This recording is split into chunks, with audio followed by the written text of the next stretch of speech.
You talk first, okay? Yes. No, I'm just asking if we can start or not. Yes, yes. Feel free. So let's begin. Okay. So hello all. As you all know, I'm Jonathan Vita. I'm the director of the PhD and master's program at Unimar. And I'm really happy to have you all here on YouTube. We have many students from a different number of classes. So we have the classes of Professor Mariana on the master's and also on the PhD. And we have now some people from the joint classes of the new optional class of the master's program held by me and Professor Mariana. So all the lectures have to be summarized by all the students in order to give the best education for them. So 3 classes here are together watching this, and also many people of the general public. And it's really been a pleasure to being here and also to be the director of this program in this pandemic crisis, because we have a great team and everyone is working towards the same goal, which is the virtualization of the program and keeping every student in check and every student well educated. And bearing in mind that, I believe that it's really important to say welcome to Professor Pratyush Kumar from Delhi, India, even though he's in Italy right now, in Turin. But I believe this is how the technology and the world works right now. So being said that, I give forward the word to Mariana, and I'll keep watching. And then in the end, I believe after Daniel has made his remarks, I can try and give some points as well. Okay, thank you, Professor Jonathan. Hello, everybody, ladies and gentlemen.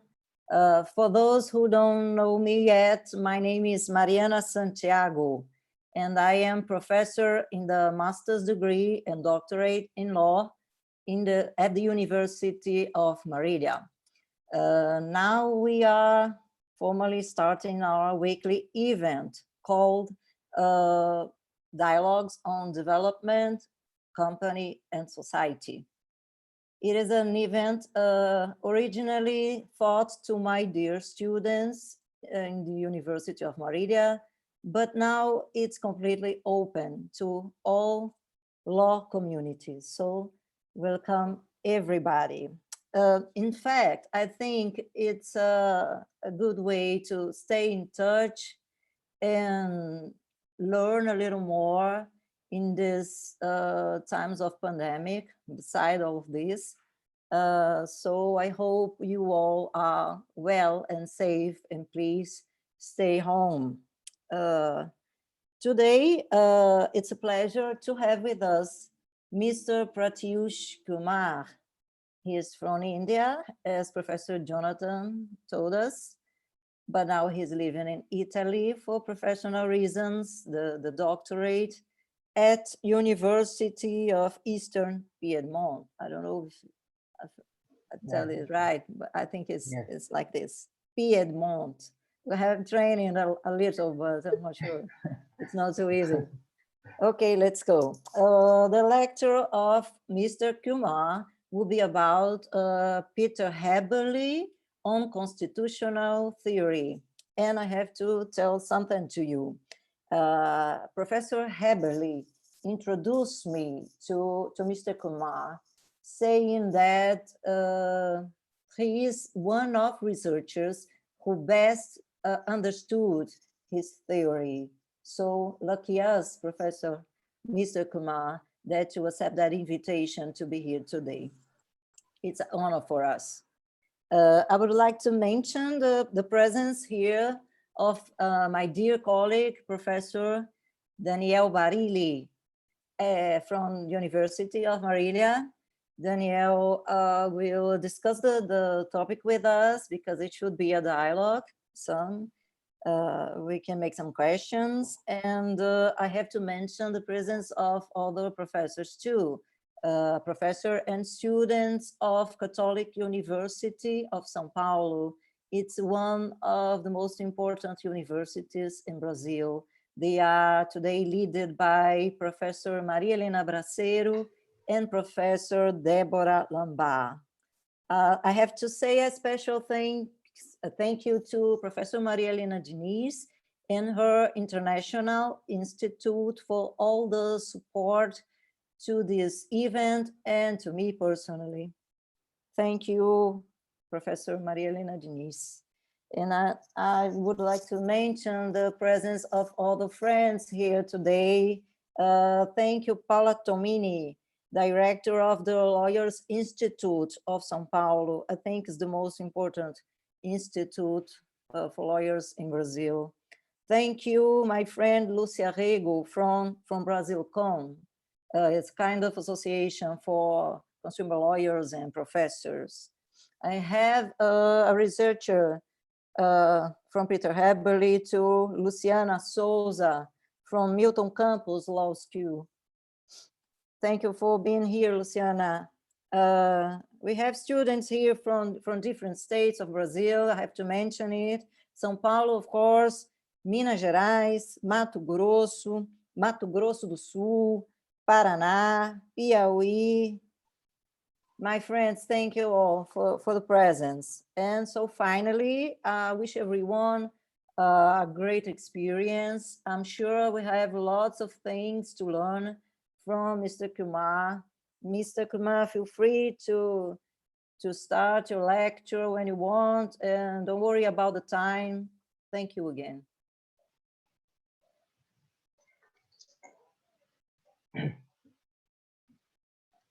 A very good evening to all of you. It is indeed a privilege for me to be here to be speaking on Professor Häberle's constitutional theory. I would like to thank University of Marília, São Paulo, Brazil, and Professor Mariana Ribeiro, Santiago, Professor Jonathan Vita, and Professor Daniel Barile from Marília for making the event possible. I would like to thank Professor Santiago again for her constant support and initiative in organizing this lecture on the constitutional theory of Professor Häberle, who is one of the most important constitutional theorists, not just for our times, but for all times.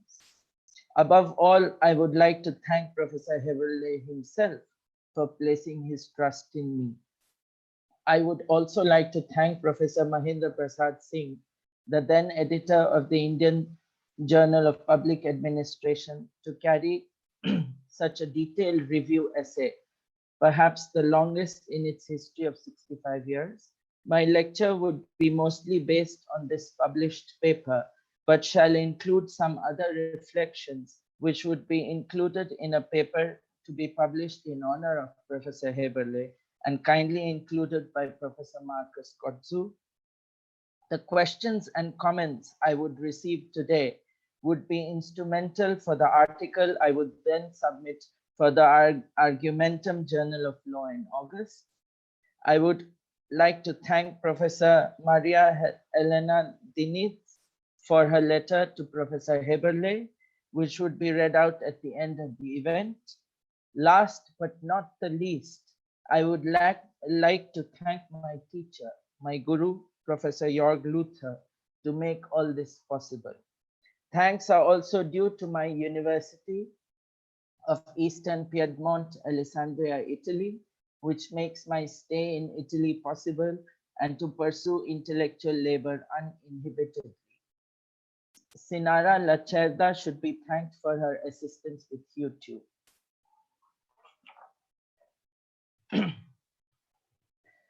Professor Peter Häberle is among the most prominent constitutional and public law scholars in Europe today. And this volume is the first full-length book in English, translating a selection of his works from German. It will help integrate global debate on constitutionalism and generate new debates in constitutional and public law scholarship in the English-speaking world. This is just the beginning of exploring his works whose corpus is huge, running into thousands of pages. 50 books, more than 150 major articles in leading law journals, originally in German, but also translated into Spanish, Italian, Portuguese, French, Greek, Japanese, Korean, etc. Peter Häberle has marked the boundary between legislation and constitutional adjudication on the one hand, and law and politics on the other, as interpreted by the Federal Constitutional Court. He has often criticized the German Constitutional Court's distinction between the will of the people and the will of the state as merely the 19th century division between society and state, parading in new and ill-fitting garb. But he is one of the authors most welcomed and even quoted by constitutional judges. He is a very well-known and respected scholar all over Europe, but also in Latin America, with 7 doctorate honoris causa among 24 worldwide awards, the highest badge of honor from Brazil, the Cruzeiro do Sul, among many other decorations and medals in Europe, scientific awards such as Hector Fix Zamudio Award for International Scientific Cooperation from Mexico City, or the Max Planck Research Award for Scientific Cooperation, amongst others. At the University of St. Gallen, where he was a permanent visiting professor, Peter Häberle's tomb has been Granada and Brasilia. Häberle institutes, including libraries, have been founded. There was a pictorial biography released on his 80th birthday in 2014. Now, getting to his work, the first article in this volume on constitutional theory is titled Fundamental Rights in the Welfare State, published originally in 1972 at the beginning of the first social democratic liberal government of Germany. In India, the Anglo-Saxon terminology of welfare state seems to be no longer fashionable, but the ingredients of what the Germans traditionally call the social state or social rule of law are very much part of European social democracies and European constitutional imagination of EU rights regimes. The author begins his detailed report to the German Public Law Association with 2 contrasting statements, a liberal one on the principle of performance and a Catholic one on the education does not qualify as a consumer good. The objective is to find a fundamental rights theory in the middle that is adequate to social market economy. I would go in detail with his fundamental rights in the welfare state, where he's dealing with the issue of education, which then in our present world and the present crisis that we are undergoing, I would try to read Professor Häberle in the COVID-19 crisis, which the whole world is facing, and public health services. His report is divided into 2 parts. The first part developing a conception of welfare state and its interdependency upon performance-oriented society, and ends with the interdependency of state and society for fundamental rights, survey of doctrinal deficiencies with regard to fundamental rights with respect to welfare state activities concerning and having an impact on fundamental rights. The second part develops a legal doctrine on fundamental rights in a social liberal state that formulates a 2-side theory, the individual and the institutional components of fundamental rights norms, and pleases for a social, realistic understanding of them. The fulfillment of fundamental rights obligations is entrusted to welfare state-related and public interest-related functions. He writes, it becomes the legislator's task to normatively capture many of the welfare-related relationships which have come into existence through proliferation in welfare administration and to provide them with a solid, albeit open, legal competence space, because welfare law-related relationships potentially qualify as relationships concerning fundamental rights. Welfare-related measures are dependent on organizational and procedural acts for their implementation, and only a planned welfare can resolve its conflicts with fundamental rights and other constitutional objectives. If the Welfare Acts, Special Action Act, Roadmap Act, Steering Act, Framework Act, and Controlling Acts, organizational and procedural acts, are kept flexible to the extent where as soon as there is a conflict with any fundamental rights, it can reformulate and redesign its responses, there shall be greater optimization of fundamental rights as a result of it. Drawing from Heller's theory, he defined welfare state as Heller's theory of the welfare state as organized human entity of decision and action, in which it comes to exponentiated performance effects, hence a kind of value added through a welfare-oriented state. State does not mean more than just a concerted action of performance-oriented society. Welfare state means a state constituted by the Grundgesetz, the German basic law, which directly or indirectly performs through organization and procedures welfare benefits for citizens and social groups, which in the widest sense imply a primarily positive relation to and impact on fundamental rights. Therefore, a welfare state is inconceivable without any application of fundamental rights in reality. The prerequisites and conditions of governmental provision of welfare are to be included in this context. The ideal typical counterpart is the traditional state according to the rule of law and focused on order and intervention. That was the huge leap of a constitutional state, where it instead of just keeping rule of law and order, it took on welfare state functions in an organized constitutional format. And it is this reading of Professor Häberle that becomes extremely crucial in constitutional theory. So the authors here, I also drew comparisons with Professor Amartya Sen, on ideas of providing better educational infrastructure, support to even private educational institutions, and provisions for free reading materials. Professor Häberle's ideas resonate with those of Professor Amartya Sen's, because both agree to these measures providing long-term dividends and specifically promote equality as a fundamental rights objective and a healthier and performance-oriented society. In practice, also parental rights, freedom of conscience, human dignity, and actually equal opportunities of pupils in the field of education benefit from the duty to provide subsidies. Though the two might differ on the issue of welfare states turning into a complacency state, which in turn reduces fundamental rights effectiveness.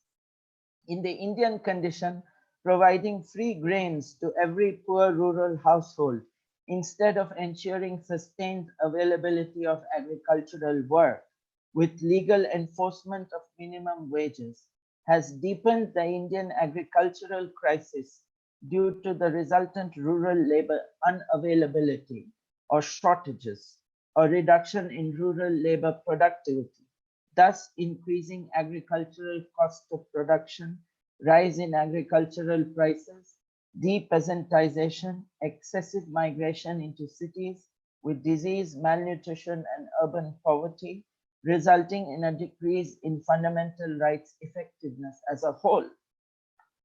If the labor capital of a market becomes complacent, it demolishes the groundwork for social market economy and reduces fundamental rights effectiveness. The author's preference for flexible and liquid interpretation can be adapted even to the legal culture of fundamental rights in India. In the interest of securing further application of fundamental rights by interpretation, the legal doctrine on fundamental rights has to refine and keep flexible its systematizations figures, and instruments, and avoid of premature binding to a written text.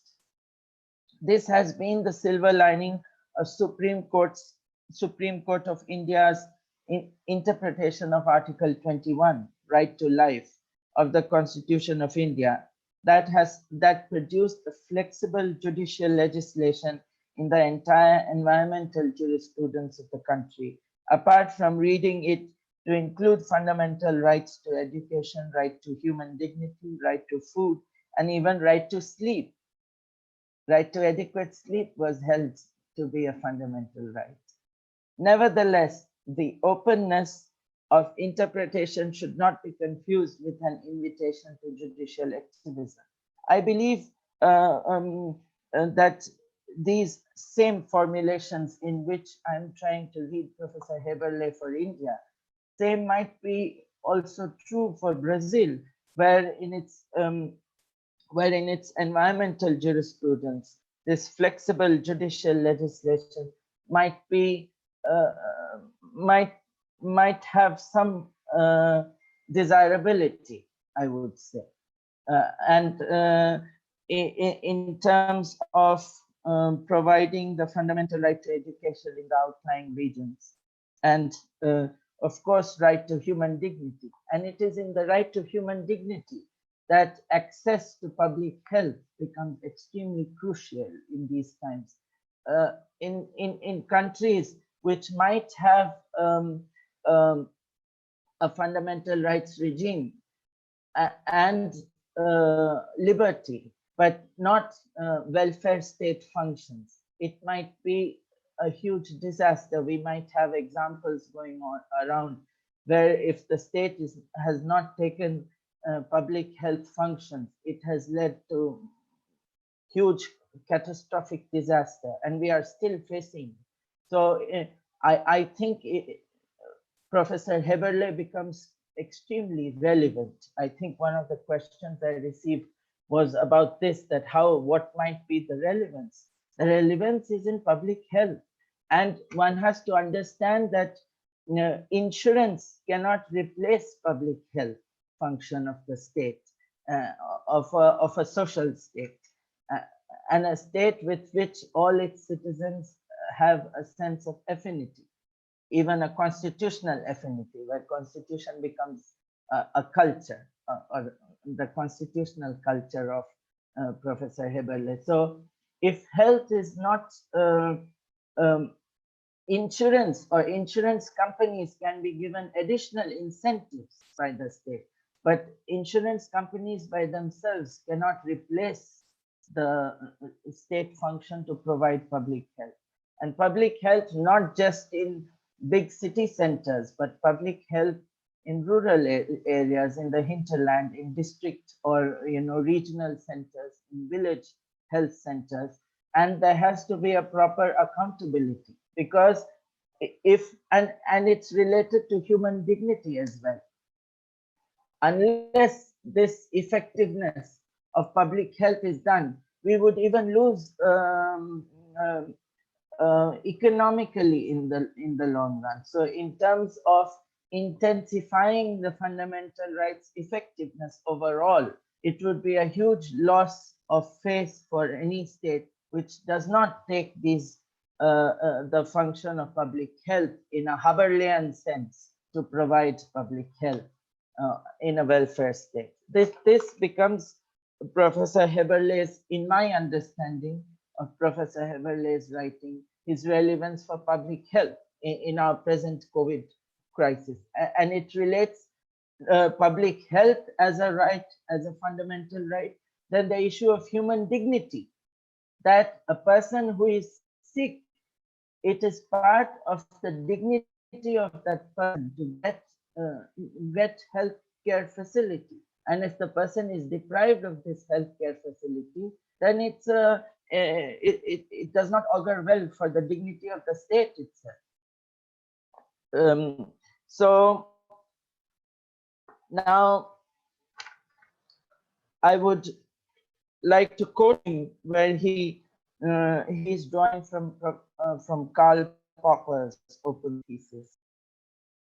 To develop a more dynamic legal doctrine on fundamental rights, he draws from Karl Popper's Open Society thesis on the consequences of an open fundamental rights legal doctrine.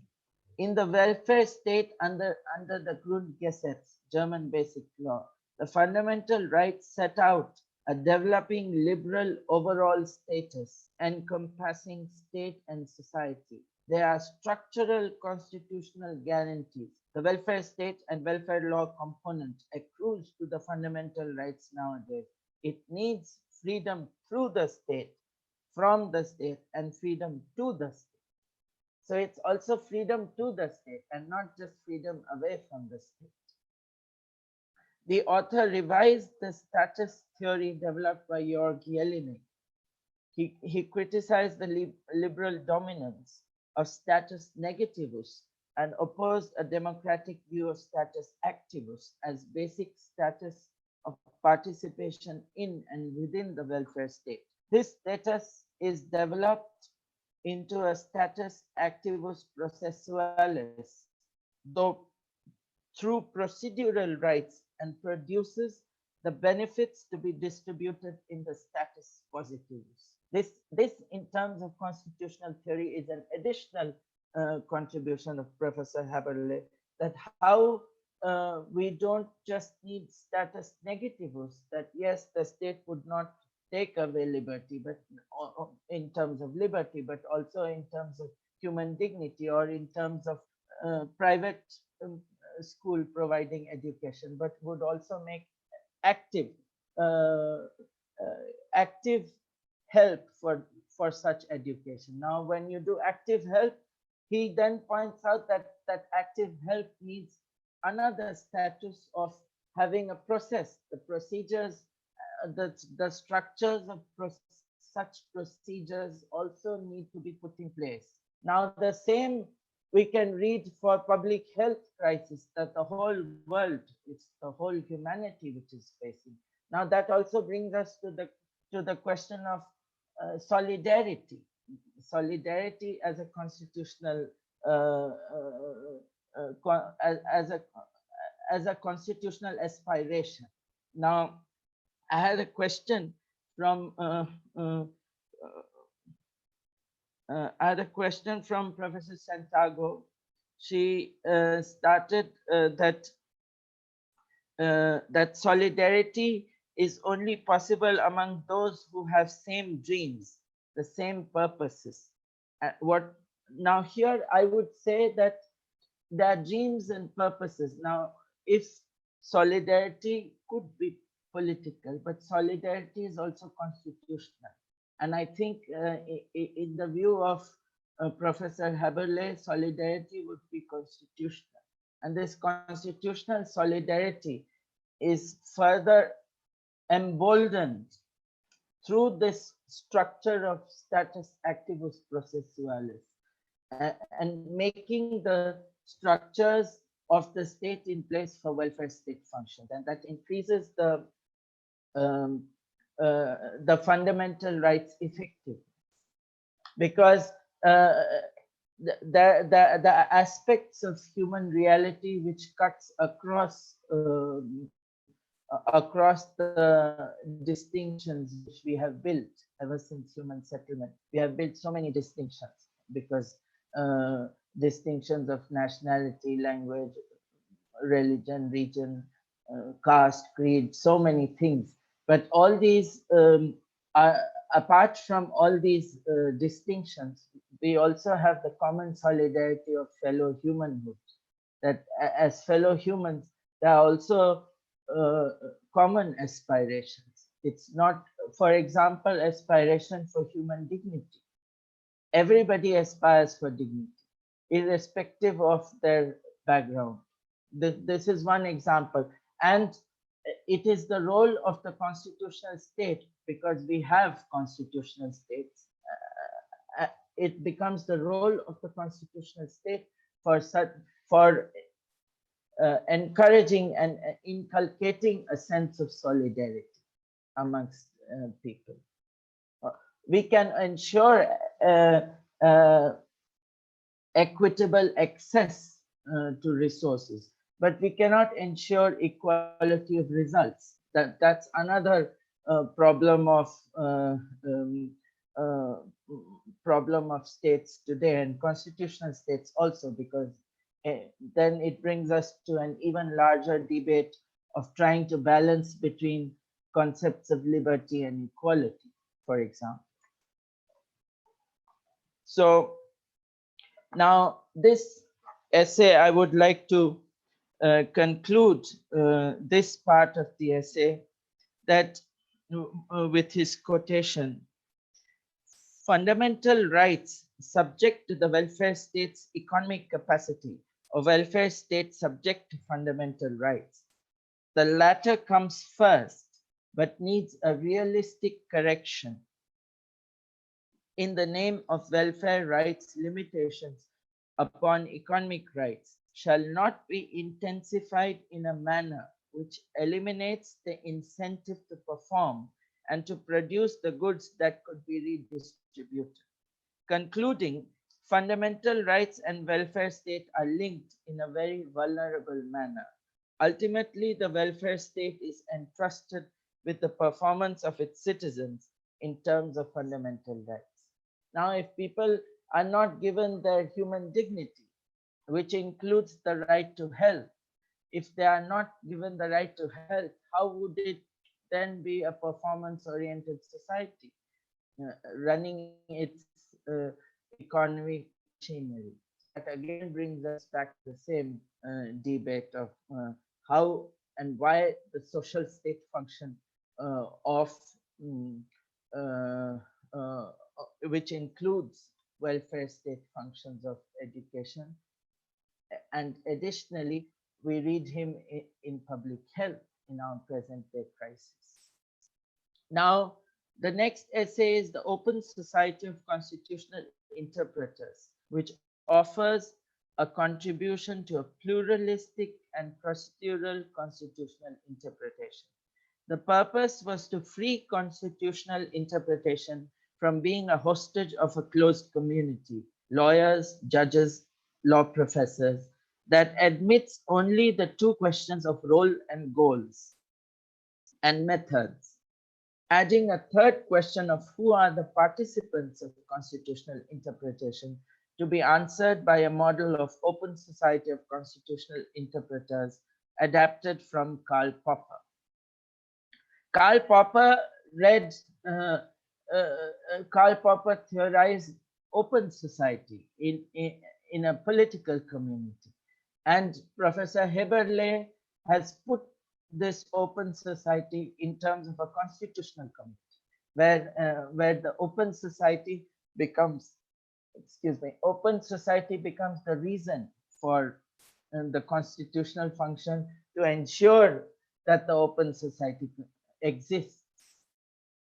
The parameters of functioning of an open society in a constitutional state, that becomes both the background as well as the byproduct of the idea of open society.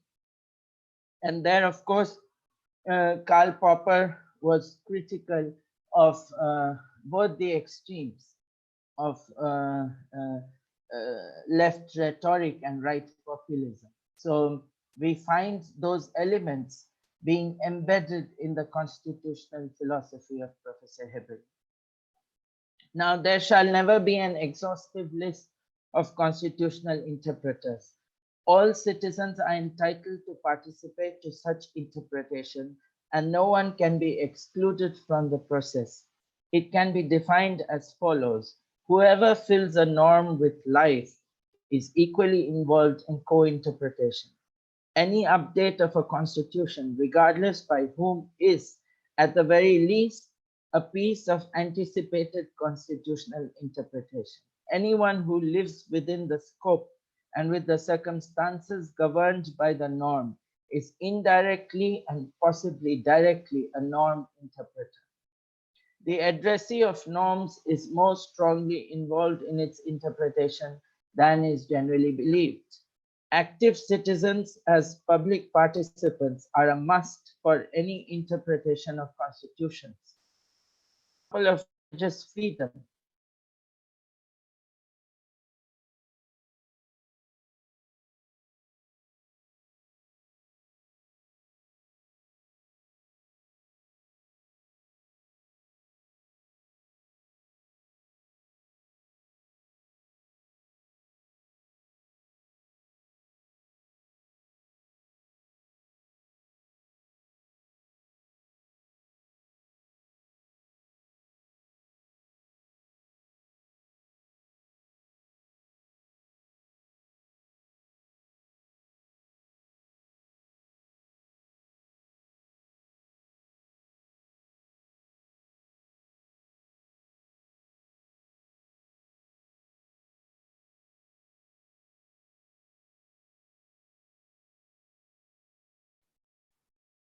I think we had some problem.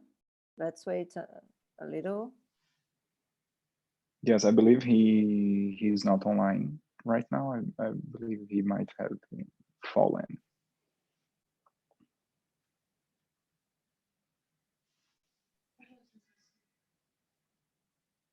So everyone, let's just wait for a second until we resolve these technical issues, please.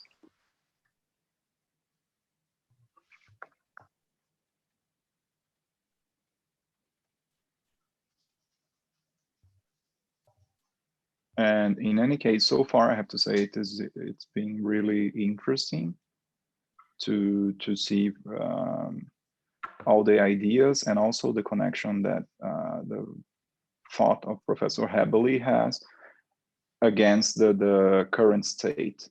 Yeah, I was even going to afterwards address something, and maybe before the professor comes over, we can discuss right now, because I was thinking about the idea of the cooperative constitutional state and how can it apply in this moment. And this is one of the questions that I'm planning to ask Professor when he comes back. I don't know what Daniel thinks about that, but in any case. Professor Kumar sent me a message in WhatsApp and he's coming. Just let's give him some minutes, okay? Okay. No, but in any case, we can. Professor Kumar mentioned a question that I made for him a few days ago. I asked him about solidarity because my students know that I studied for a long time, and I asked him what he think about solidarity as a political idea, because we have in Brazil Paulo Freire, and he said solidarity is only possible among those who have the same dreams or purpose. And this idea is in my mind since I've heard about it. But Professor Kumar already answered my question. I think it's a political idea, but it's law if it's in constitution, and it's our case in Brazil because it's in our constitution, so we can manage it. But I have another question to him. Let's wait for him. No, but in any case, yes, I think that we have many issues right now that brings Professor Häberle into the current moment. I believe his theory can be applied, and we have many options to address the problem, as I said, the cooperative state, and also probably the idea of openness, because right now we're having difficulties in getting, for example, together the Michikuri or even he came back. But I think that we will have time to debate this afterwards.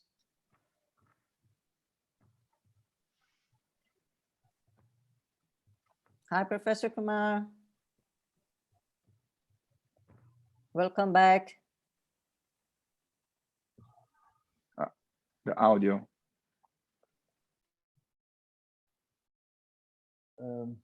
Yeah, I apologize for the problem. So the Hindu ideas of religious freedom, including administration of religious money, are relevant for the interpretation of religious freedom and need to be heard in all relevant procedures, but cannot be dictated to anyone else because of the openness of the Society of Constitutional Interpreters. The Hindu concept can be persuasive, but any fundamentalism would breach the normative model of openness based on pluralism. This model offers a strong defense of the Constitution and constitutional interpretation from populist critics who claim it to be away from the political process and the people. The political process is not a constitution-free zone. It pre-formulates topics, sets developments into motion which remain constitutionally relevant, even where a constitutional judicial interpreter later holds that the legislature is charged to settle this question within the boundaries of constitutional alternatives. The author provides a redefinition of the conception of people by considering the theory of identity of Rousseau to be dated. People should not be a surrogate for the absolute monarch, and how in a liberal democracy, a people is a coalition of citizens, and every citizen is a constitutional interpreter making democracy to be a rule of the citizens. Thus, a citizen's democracy rather than an autocratic people's democracy. To quote him, as a constituted factor, a people operate universally on many planes on a multitude of occasions and in many forms, not least through the everyday application of fundamental rights. One ought not forget, a people is primarily a coalition of citizens. Democracy is a rule of the citizens, not of a people in a Rousseauian sense. There is no way back to Rousseau. The citizens' democracy is more realistic than the people's democracy. We have examples of people's democracy not sharing information.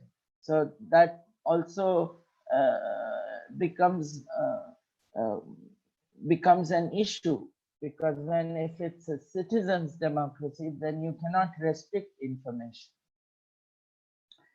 The citizens' democracy is more realistic than the people's democracy. A citizens' democracy is closer to a concept that views democracy from the perspective of fundamental rights than to those in which the people have merely replaced the monarch as sovereign.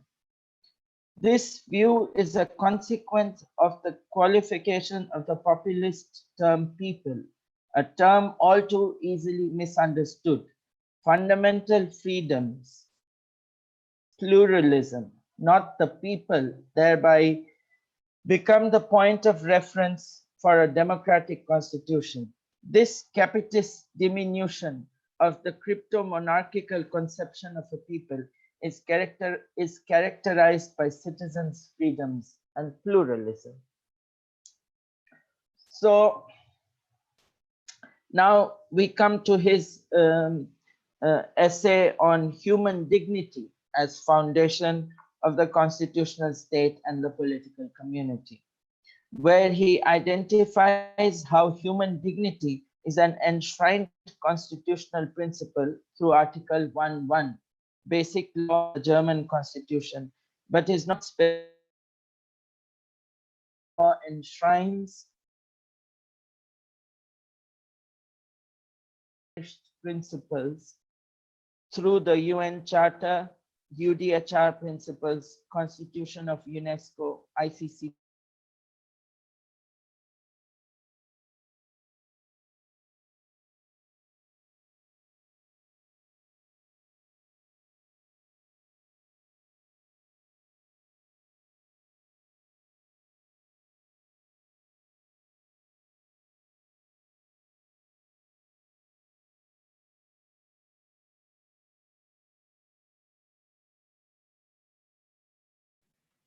Mariana, I believe he's out again, or Professor Kumar?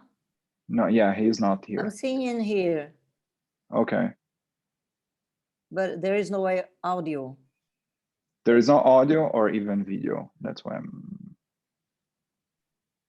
But his name is here. yeah.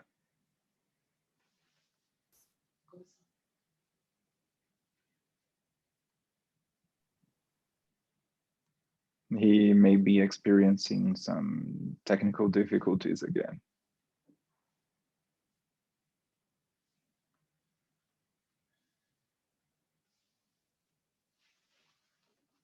But I was wondering what Daniel's opinion was about what we were discussing before Professor came back. Well, it's very interesting about how the professor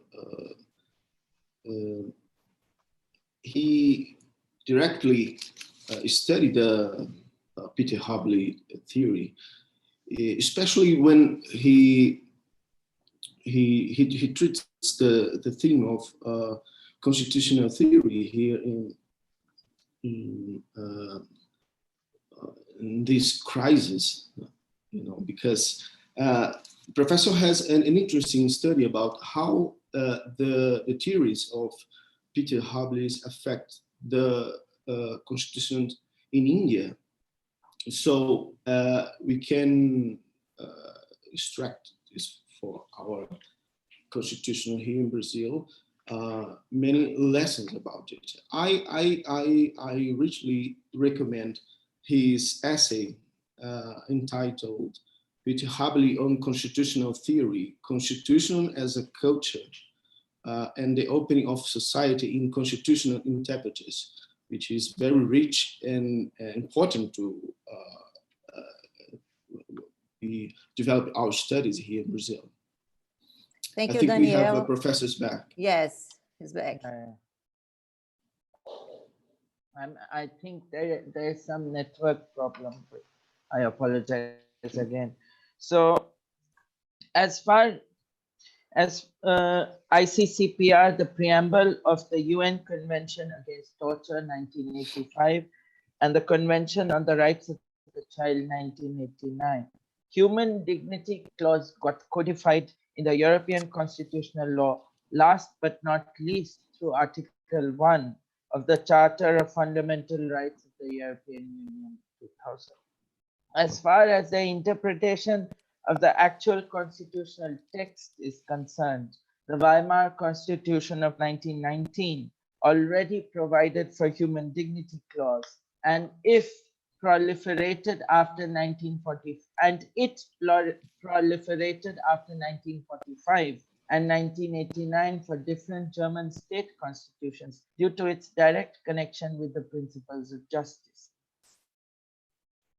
Human dignity as a right to have rights is today a concept which encompasses other constitutional principles, areas and institutions to respect fundamental rights like right to personal privacy or right to human-friendly environment, the Indian Supreme Court jurisprudence. The entire environmental law jurisprudence in India is a court-created law. Political rights in liberal democracy, citizens' democracy with fundamental rights and welfare state measures. As a procedural consequence of human dignity. Now, this is where we can place again,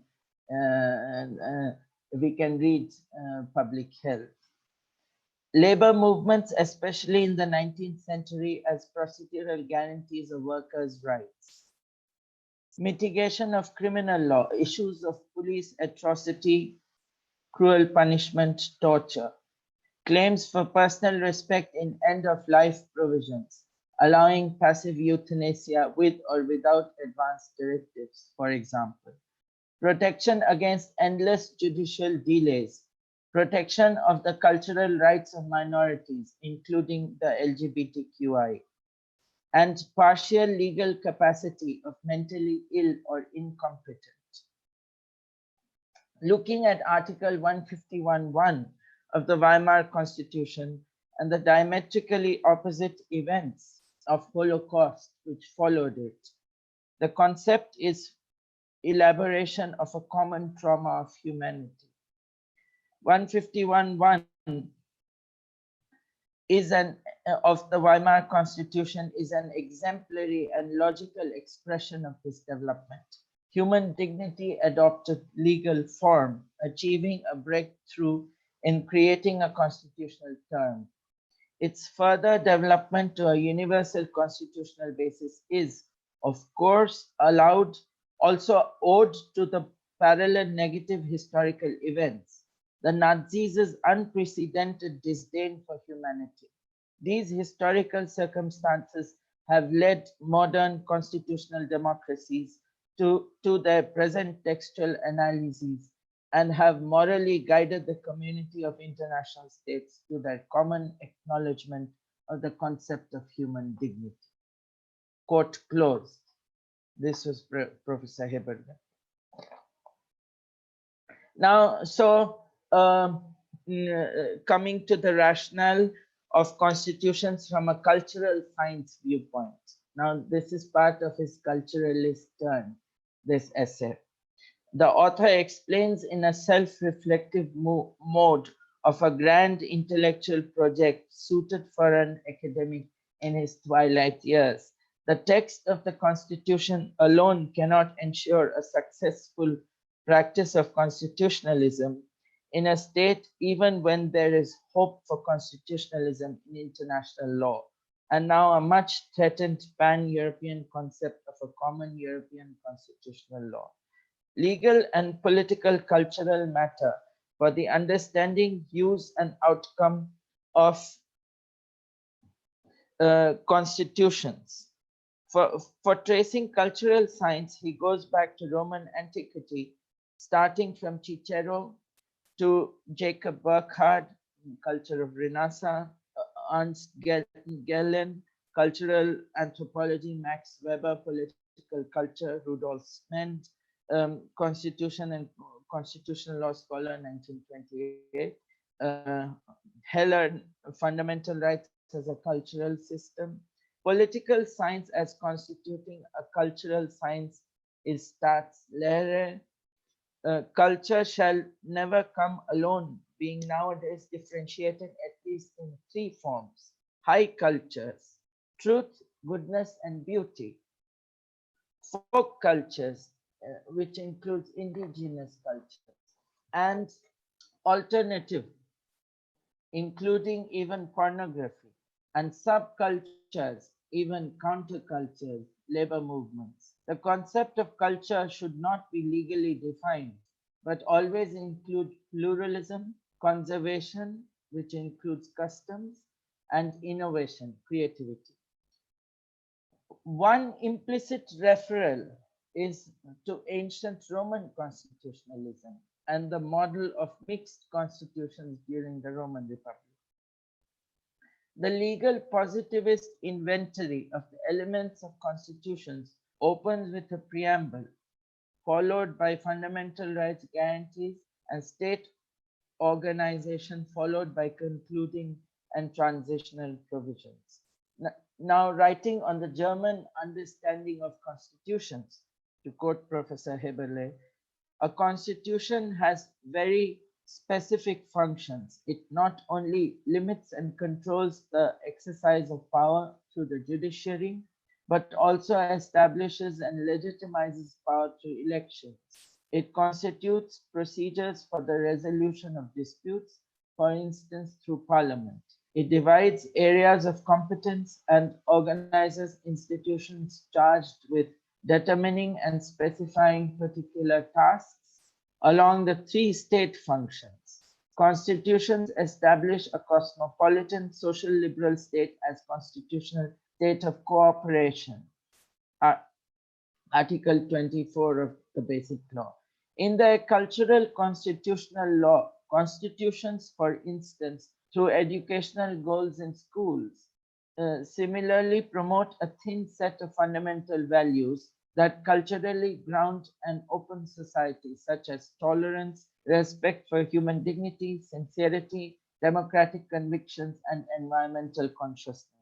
When viewed on a timeline, a constitution is also a public process in the sense that we can distinguish the following sphere triad of the republic: the sphere of the state organization, of state entities, for example, through public hearings; the public sphere of society, with trade unions, churches, and the media; and the deeply personal private sphere, with freedom of conscience. The public area is a breeding ground for democracy.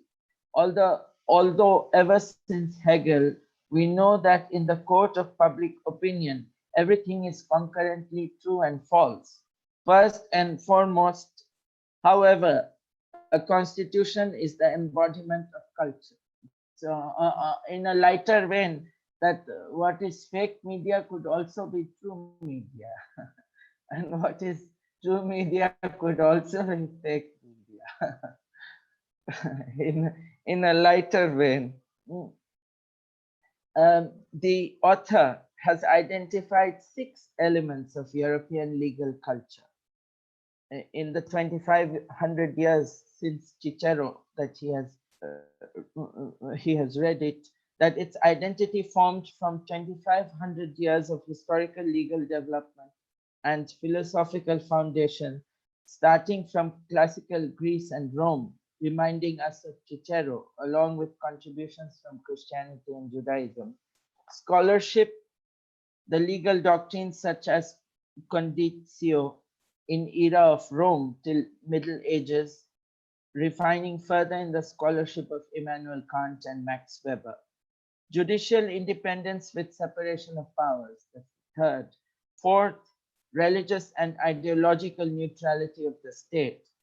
Fifth, diversity and unity, and particularism and universalism of European legal culture. Now, see how constitutional culture might shape the actual practice. For example, the Church of England is the official religion of England, of United Kingdom.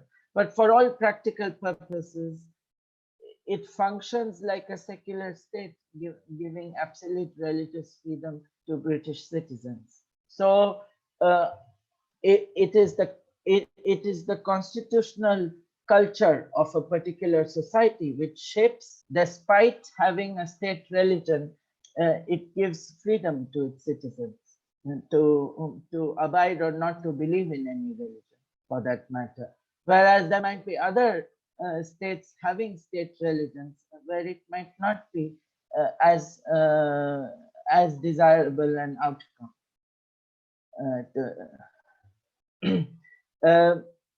Now, Professor Häberle is perhaps the first constitutionalist to treat preambles seriously in developing a constitutional theory in his article Preambles in the Text and Context of Constitutions. Now, in the requirements that he lists out, preambles between colloquial and legal language identifies 3 levels of language in a comparative language analysis of different preambles. The celebratory language, the more than high-level language, which can be identified through archaic, unconventionally used and festive style elements that seek to recall the celebratory special circumstances of the birth, or rather the decree of constitutions and their significance. Second, the plain language, which refers to the use of common words and terms that appear to be closer to the citizen. Third, the professional language prevalent amongst lawyers with its own terminology.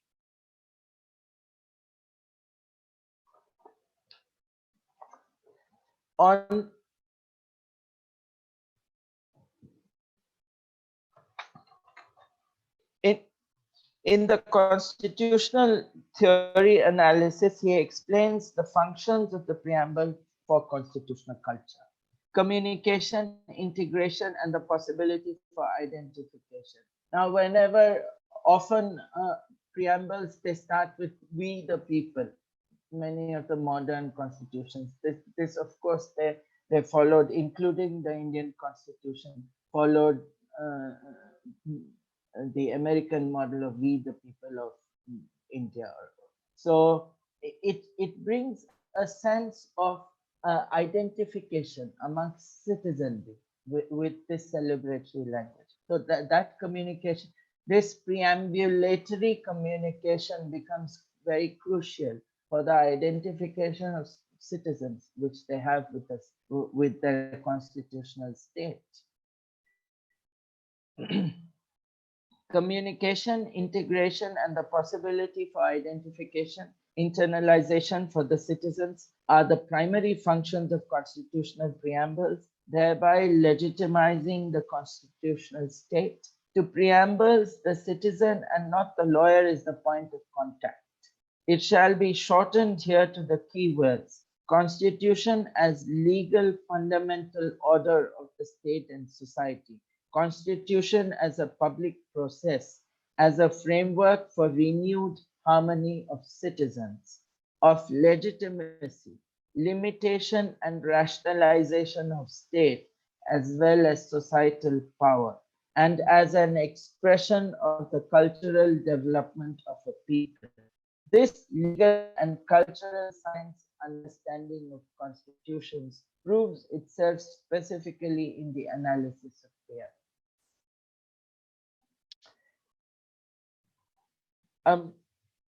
Now, this I think is his last essay.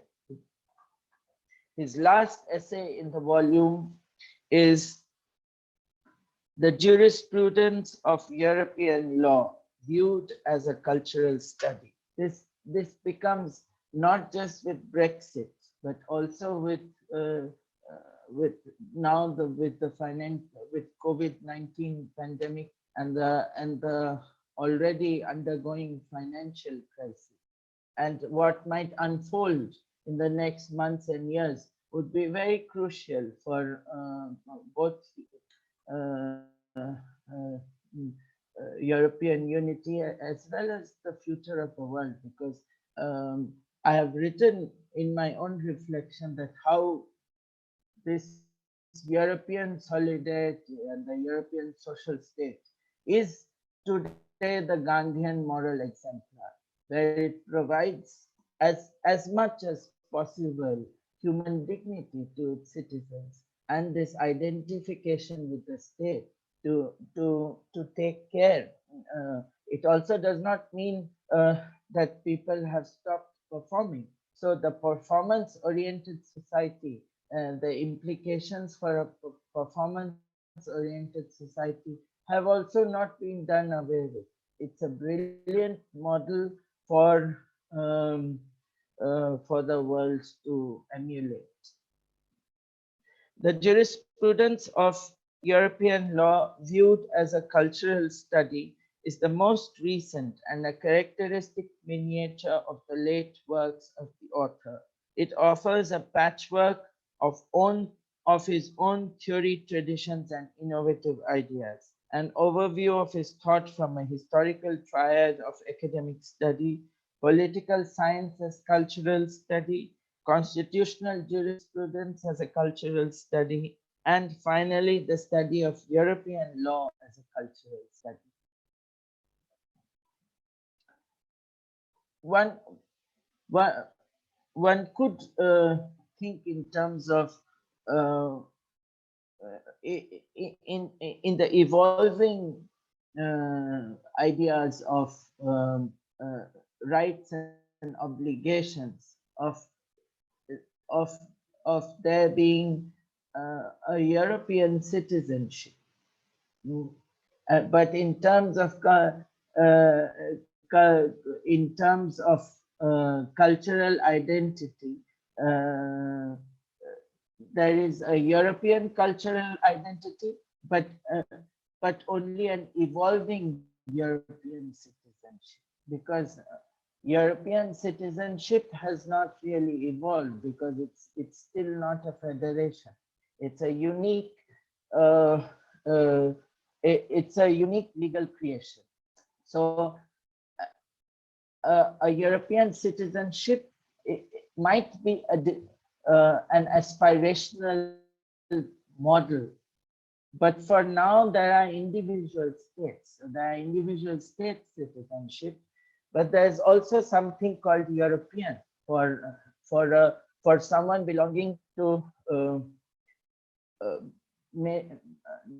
maybe not just the European Union, but even in the Council of Europe in a cultural sense. So that's where European law as a cultural study becomes relevant. After having initiated murderous colonial wars in the 19th century and 2 world wars, Europe perceived as a peace project, a union of values and laws, was initiated through many partial steps. Examples are the Statute of the Council of Europe, the European Convention on Human Rights, and the European Cultural Convention. Preamble, European culture, Articles 1, 3, and 5, the common cultural heritage of Europe. So there is no common citizenship, although there are some rights which all enjoy because of being citizen of one or the other European nations, which are part of, for example, the European Union. But they might not have evolved as a federated state. It's not a United States of Europe, or it's not United States of Europe yet. For someone who might be hopeful of such a union.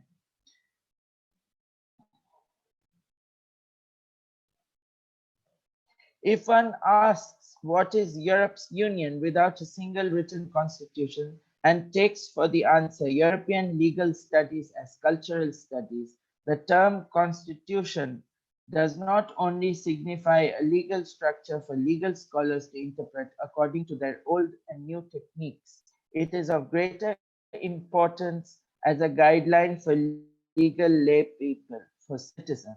A constitution is not merely a legal text or regulative guideline, but moreover also the expression of the status of cultural development, a tool for a cultural self-portrait of a people, a mirror of its cultural inheritance, a foundation of its aspirations. Living constitutions are opposites of all constitutional interpretations of open societies. They represent both in form and content far more than an expression and explanation of culture. They are the framework of cultural reproduction and reception and the reservoir of inherited cultural information, experience, observation, and wisdom. Their cultural validity lies much deeper. This is best demonstrated by Heller's portrayal from Goethe. A constitution is an established form which is actively developed. Some instances in the Indian constitution, for example, how the culture influenced some of the provisions. For example, where it even defines who is a Hindu. Like a Hindu includes Hindu, Buddhist, Jains, and Sikhs. This is part of the constitution where it abolishes untouchability, the practice of untouchability for treating some social communities as untouchables because of the nature of the work that they do. And then it formed the community, and over generations they were treated as untouchables. That's banned by the constitution. Now this, for someone who does not understand the social, the culture of the place, would not get what is this untouchability in the constitution, for example, or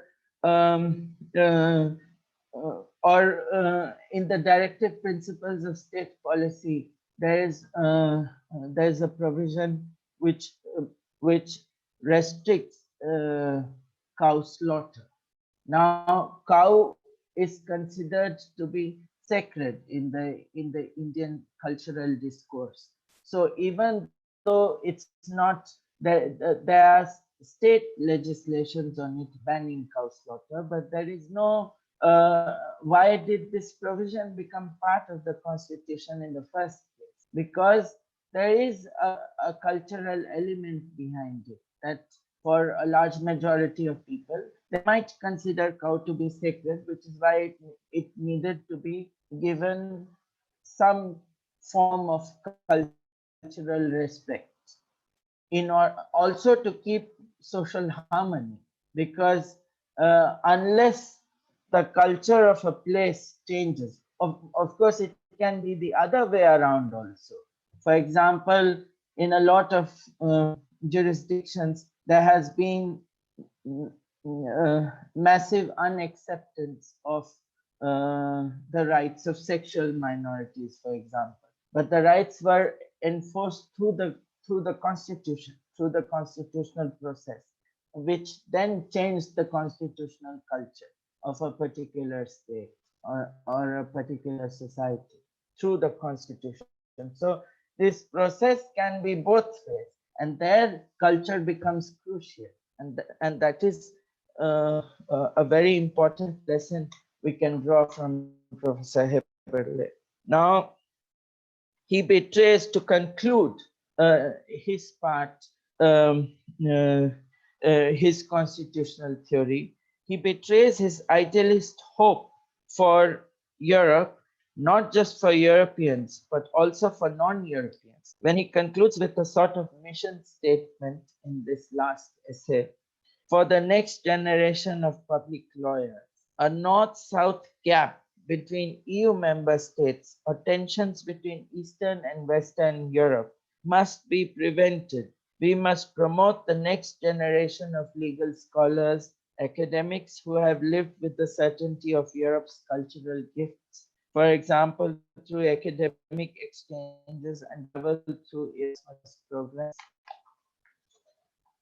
In light of globalization, the foundations of the European house must be sturdy enough to endure and to promote exchange with other continents. Perhaps an impulse from the Europe of the Council of Europe and the OSCE will be successful, combining the principles in the preamble of the EU Charter of Fundamental Rights, the EU, the Council of Europe, the European Court of Justice, and the European Convention on Human Rights.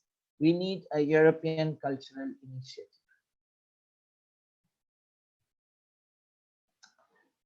With this, I would like to, if time permits, I have written another section on the possibilities and needs for reception in India. But while I gave the lecture, I included examples and instances. Now, maybe through questions and answers, it might be more fruitful if we have a discussion that might be more fruitful to come up with more, more relevant, more contemporary examples. Okay, Mr. Kumar, thank you for your excellent lecture. As you told us, I have a surprise for the students today. It's a letter from Maria Helena Diniz to Professor Häberle, but I will read it only at the end of this event. For now, I would like to make you one question, if you don't mind. Yes, it will be very fast, please, because of our time. First time I met Professor Häberle, it was in 2018. And we talked a lot about my work. It was focused on culture. He generously helped me a lot with my work. I have to say thank him forever. At the end of our conversation, he told me to direct my work towards peace, that it would be the big issue in 10 years, more or less. So I want to know what you think about it, including the pandemic situation. Thank you.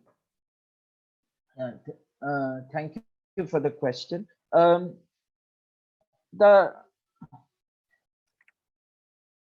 the issue with peace is, of course, a continuous issue. But I think somewhere I mentioned in the paper that how also the human memory is short. So some of the impact of the world wars and those who had seen are mostly not there. So in living memory, people don't remember all the ravages that happened because of war. After all, we have to understand and appreciate that what Europe is today is remarkable. It's a remarkable human achievement, I would say, because after all, both world wars were fought in Europe. They were European wars, essentially, both of them. And not just those two wars, those were, of course, the most brutal and most ravaging. But across centuries, small principalities fighting and killing each other. And this has become the Kantian perpetual peace of European states today. So Kantian dream has come true. Now we have to take this this Kantian leap through Häberlean constitutionalism to the rest of the world. That this has that's where Professor Häberle's concern and his encouragement for you to think of peace. And I think now it's not 10 years. Now it's now. Because of the COVID crisis, it's not 10 years henceforth. It's now because of the rhetorical statements and some not very comfortable facts emerging. It's not good, and also because the test of human integrity and the test of human solidarity also comes in crisis, I would say. So if in crisis we stand by each other's, that's the test of humanity. Because if in crisis we show our back and move, then the peace is gone. We have to, and there I think I would quote Gandhi, being an Indian, and not just because I don't think Gandhi is just Indian. In this respect, that diametrically opposite to Bentham, the greatest good of greatest number, and there even Marx, I believe, is Benthamite. So Gandhi says that even if one person is off, collectively are worse off. So as a humanity, if we want to work for peace, then we have to work in solidarity. We have to stand by each other. Okay, and I Professor don't think Kumar. we have, yeah, I hope Thank I you. have addressed your question. Yes, you helped me a lot. Thank you. Let's talk to Professor Barile. Barile, do you have some questions for Professor Kumar, for Mr. Kumar? Yes, yes. I'd like to thank Professor Mariana Santiago for the opportunity to invite me for this important debate today. Likewise, I extend my thanks to our coordinator, Professor Jonathan Vita, for organizing these international dialogues and taking care so dedicatedly of the postgraduate program. In particular, above all, I'd like to thank Professor Pratyush Kumar for his excellent lecture today. Thank you. Our students are grateful for the opportunity of this high-class learning. I believe that truly Mr. Kumar's participation this afternoon reinforced our proposal of the internalization of our academic program at a higher level. Unimar, University of Barile, has special attention to the work of Professor Peter Häberle, so that we, Professor Jonathan, Mariana, and I, could visit Professor Häberle in Bayreuth last year in Germany. An incredible and enriching experience at all, inspiring for our studies. I also read with high interest your rich text, Mr. Kumar, a review essay on Peter Häberle on constitutional theory, constitution as a culture and the open society of constitutional interpreters, which I recommend to everyone here. Not only did I appreciate the careful study of Häberle's work, but I also identify a very interesting analysis of the practical application of his theories in the Indian case. Congratulations, Mr. Kumar, for this insightful analysis. So I have some questions about this. Some of them were answered by your lecture today. So I will do two questions. I will do them together and ask for your kindness to answer them in the way that is most convenient for you. First question is, in your text, when you analyze the nature of the preambles in Häberle's work, you describe that there is a close relationship between language and the opening of the Constitution to its interpreters. Right. What is your understanding of the existence of a more colloquial language of the Constitution as a way of allowing a greater popular understanding of the constitutional text? And the second question is, in your article, when you analyze the culture constitutionalism in Häberle, you say, quote, cultures need constitutions and constitutions need cultures, end of quote. From this perception, you call this approach a culturalist turn. What would this cultural turn be in your conception? And in what way it differs from a traditional view of constitutional theory? Thank you, Mr. Kumar, again for your participation here. And I would like to thank all the people who's watching us here. Thank you, Professor Barile. Thank you for your questions. So in your first question, when you ask that how the colloquial language or the language of the people or people, here it shouldn't be people, language. Citizens. Yes. Not the listening people. So how that helps. For example, this is also a post-colonial question for countries like India, where our Constituent Assembly debates were originally debated in English.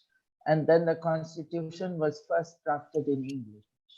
But because the Constitution is wide, we have officials and Hindi. So then the Constitution also got officially translated into Hindi. So for someone who hasn't had a public school education, who hasn't had is not exposed to the best of institutions, has not had the best of English education, would feel left out, not be identified with the text of the Constitution. So it's important, and it was important, and I think the constitutional framers were also wise in doing it, of having two official languages.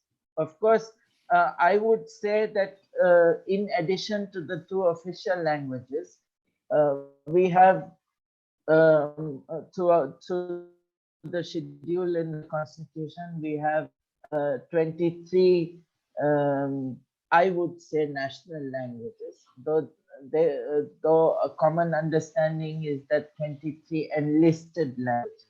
But if 23 languages are in the Constitution, I would say they are all national languages. So there's no one national language, though there are official languages of English and Hindi, because they are most widely understood. They are most widely read, they are most widely understood. So that ensures the preeminence of the Constitution. Because if a person does not understand, how would they be able to identify it? There would be a deep disconnect between the text. Of course, the text of the Constitution itself is a complex document, and often, even if you can understand the language, you might not understand the technicalities of it. But the preamble itself, preamble has to be, that's why Professor Häberle's reading of the preamble becomes so crucial, that it has to have those three components.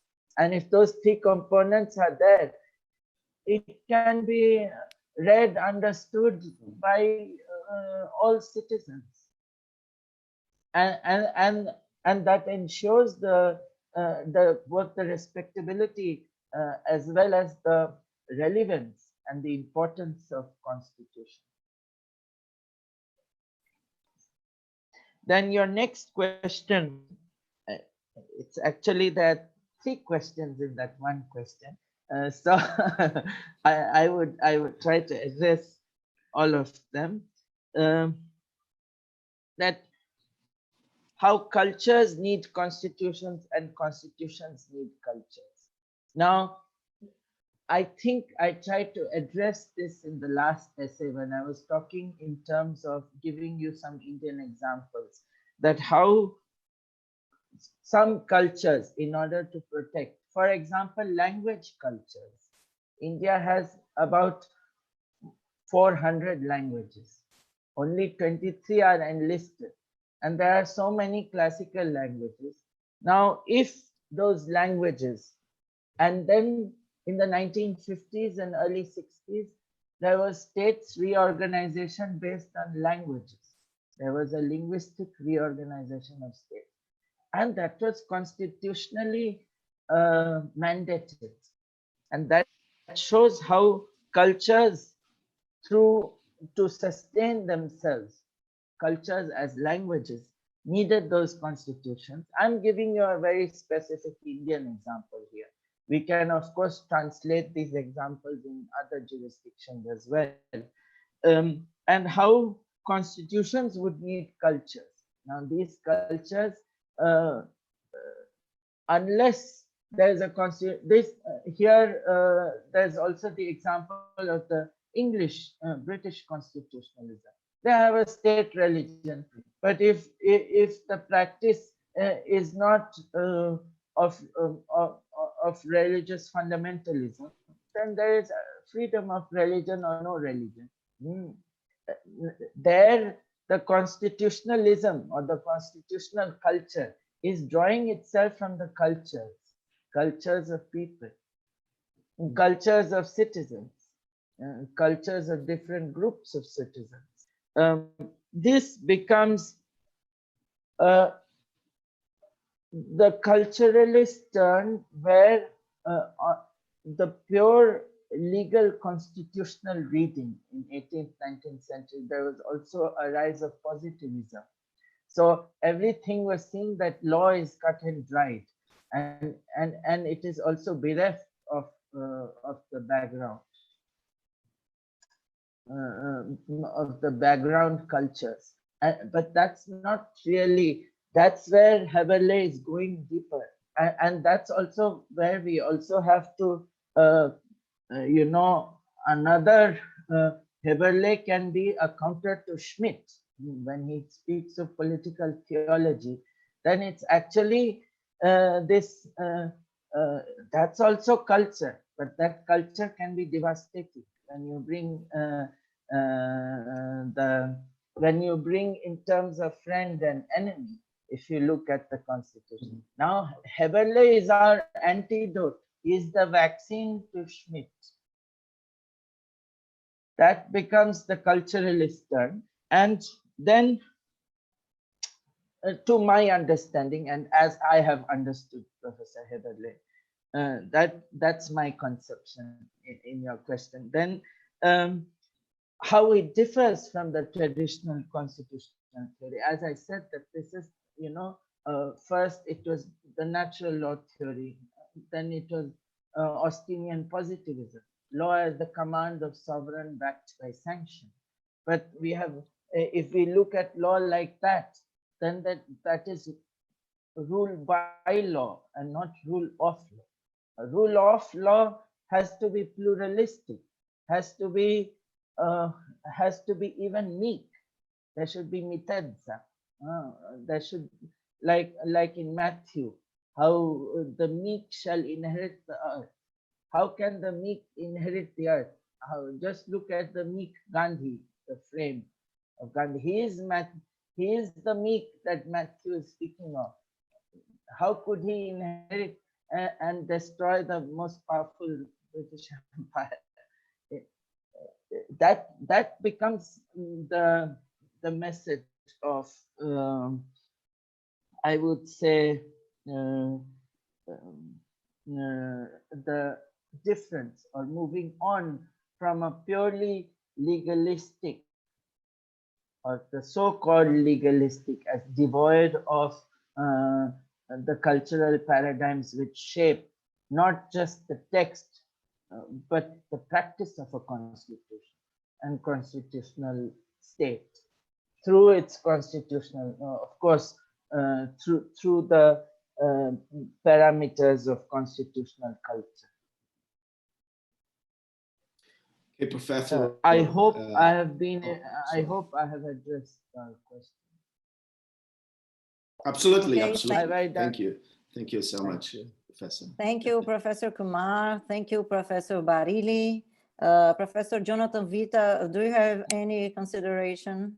No, maybe I'll just address one consideration, because because in the intervals that we had technical difficulties, I already addressed some of them.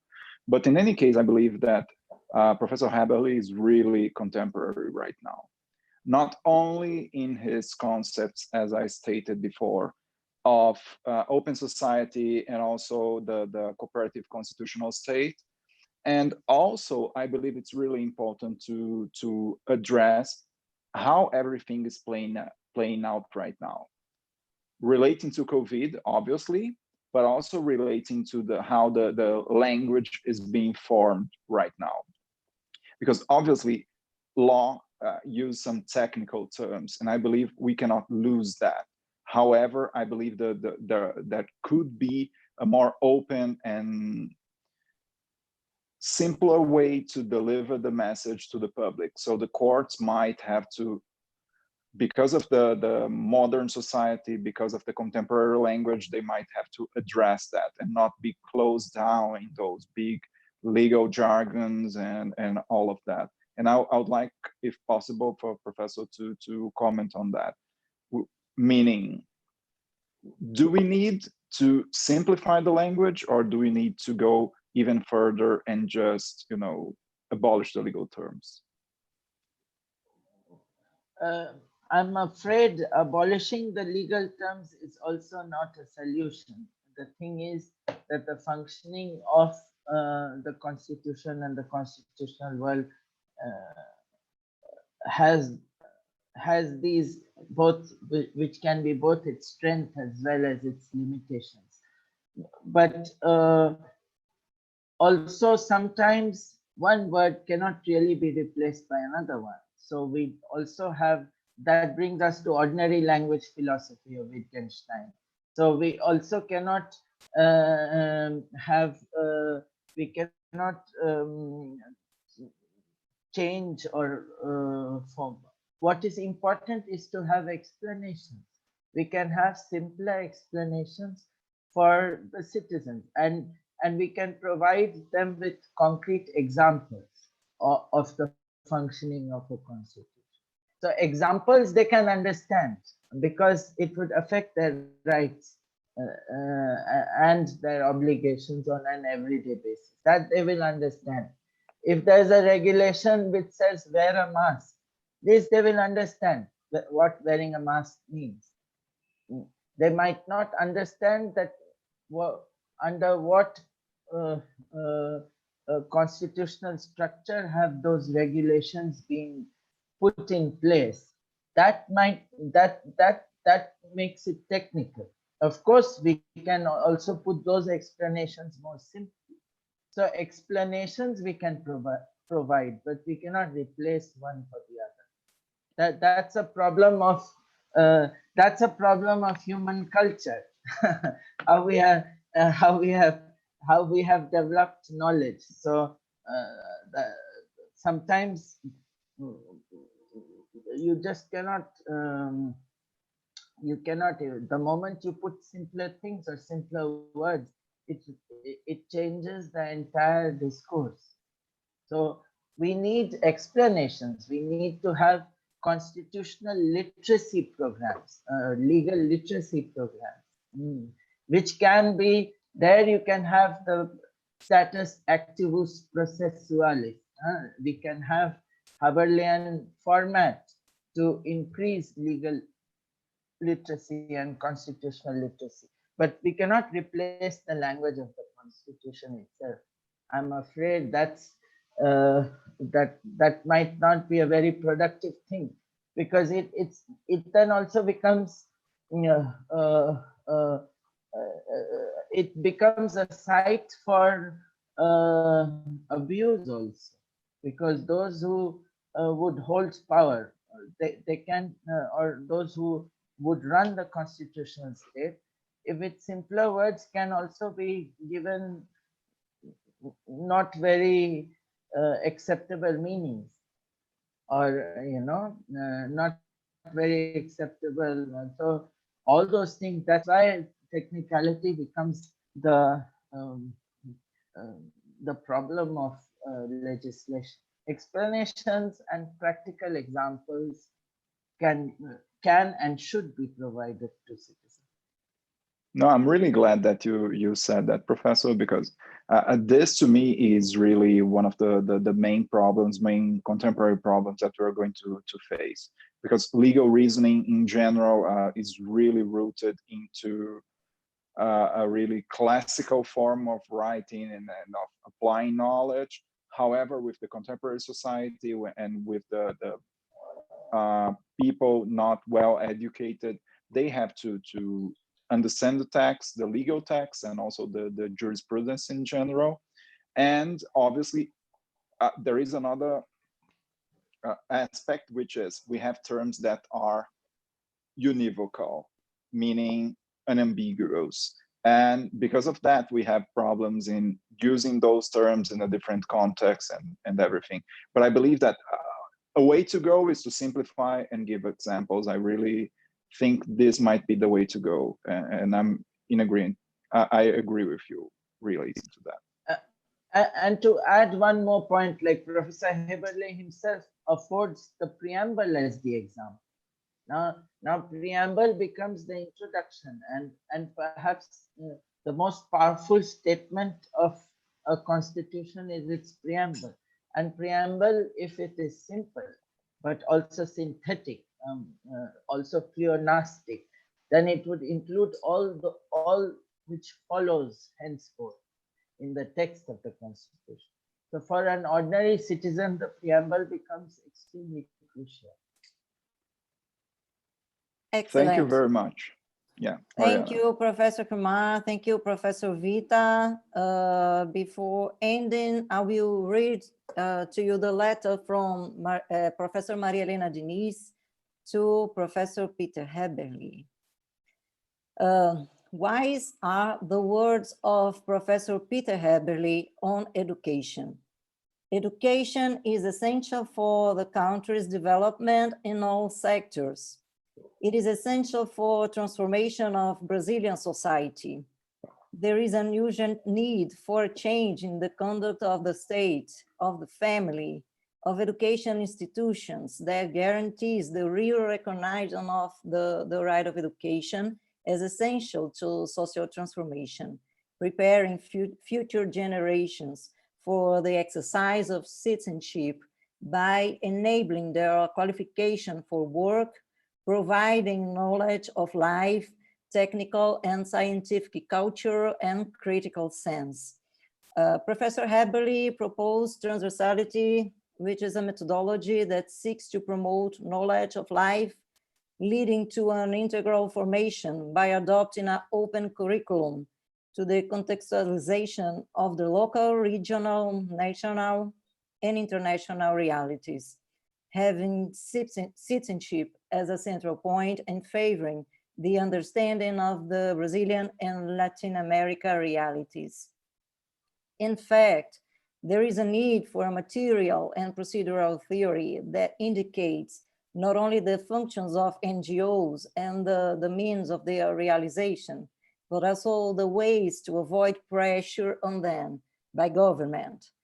NGOs are very important for public policy. For example, in the fight against child labor and defamation, and for human rights, education, environmental protection, vulnerable people, and those excluded from the full exercise of citizenship.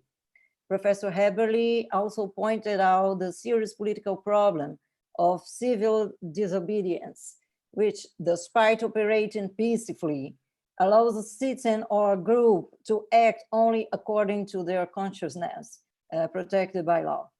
The great challenge is to apply the rules in a fair way, respecting the federal constitution.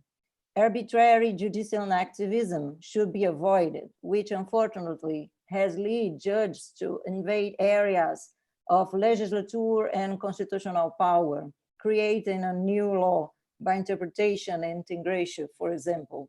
In the fight against corruption, it will be interesting to have an anti-corruption commission acting in parallel with the ombudsman, giving greater reliability to state or government action. The common constitutional law of Latin America is valuable for the integration, solving common problems related to environmental aggressions, to the risk of predatory culture, issues of social urgency, public health, the protection of the indigenous population, and sustainable development.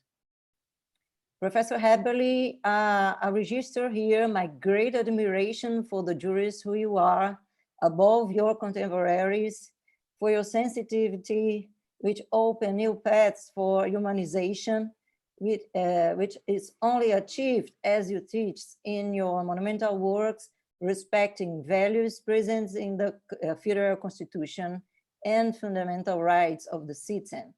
Thank you for your presence and support for this event. Your participation on the Law in Debate series, of which I am the coordinator, and for all the support to Argumentum Journal of Law, of which I am a member of editorial board. Finally, may your example as a human being and as a jurist serve to enlighten the young students. Okay, I can imagine a best way for ending this event. Thank you again, Professor Kumar. I'm speaking in my name and in the name of Professor Maria Helena Diniz too. It's an honor for us to have you here speaking to our students. Professor Jonathan, any comments? Final comments? No, I believe that we are really running close on time. I just want to close up the event stating that I wish everyone will be on our other events this week and also next week. So we have another one at 6 p.m. today, another one 6 p.m. tomorrow, another one 7 p.m. Brazilian time on Friday, and then next week we repeat everything. So I hope everyone is safe and with their families, respecting the quarantine and being well in health. Okay, thank you everybody. See you everyone. Next week. Last words, Bye-bye. Professor Kumar, last words. Thank you so much. It has been really my, I want to express my gratitude to all of you for having invited me and to give an opportunity to speak on a living legend of constitutional law. Thank you so much. Thank I you. hope to see you someday in our university in presence. I hope so too. Yeah, I Okay. look forward. Greetings Bye. from Brazil. Thank you. Namaste. Namaste. Namaste. Yeah. This is Corona. In Corona, Namaste is good. Either Namaste or we do the Japanese way of bowing down. Okay, thank you. Greetings from Thank Brazil. Bye-bye. Thank you. Bye-bye. Bye-bye, you Bye bye. all. Thank you. Thank Bye you so bye. much. Thank you. Bye. Thank you all Thank of you. you.